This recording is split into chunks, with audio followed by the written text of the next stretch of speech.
কালকে রাত্রিবেলা তোমাদের সাথে আমাদের হোটেলটা শেয়ার করেছিলাম, অতটা ভালো হয়তো রাতে বোঝাটা পসিবল না, তাই জন্য সকালবেলাও একবার ভিডিও করছি। দেখো কত সুন্দর ভিউটা, জাস্ট দেখো ভিউটা কত সুন্দর আমাদের হোটেলটা থেকে। আর এইখানে আমাদের এই হোটেলটা সব থেকে সমুদ্রের দিকে বেশি এগোনো ছিল, আর বাকি হোটেলগুলো কিন্তু একটু পিছিয়ে পিছিয়েই রয়েছে। এই জন্য আমরা এই হোটেলটাই আর কি সিলেক্ট করেছিলাম এত সুন্দর ভিউ পাওয়ার জন্য। হোটেলটা কিন্তু খুবই সুন্দর, আর আমরা এই রুমটাতে ছিলাম।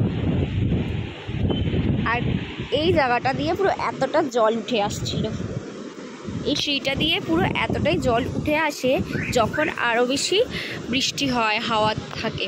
কিন্তু কালকে আর এটা হয়নি, পুরোটা এতটা জল আসেনি। কালকে মোটামুটি সিঁড়িগুলো অবধি, এই নিচের সিঁড়িগুলো অবধি জল এসেছিল।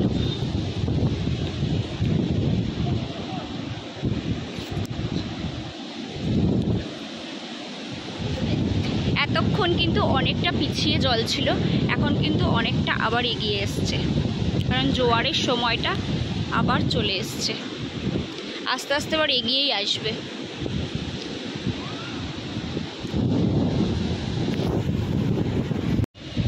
তো আজকে আমরা এখান থেকে বেরিয়ে যাচ্ছি। এখন কোথায় যাব জানি না, এখনও কোনো হোটেল বুক করা হয়নি। এখন দেখি কোথায় যাওয়া যায়। এখন ইচ্ছা আছে একটুখানি আমরা পুজো দিতে যাব। একটা মন্দির আছে শুনেছি এখানে, চন্দনেশ্বর মন্দির, ওটা খুব ভালো, জাগ্রত মন্দির খুব, তাই ওখানে একটু পুজো দিতে যাওয়ার ইচ্ছা আছে। এখন সেই উদ্দেশ্যে আমরা বেরোচ্ছি। চলো আজকে আমরা এই হোটেলটা ছেড়ে দিচ্ছি। টাটা, দেখা হচ্ছে নেক্সট ভিডিওতে।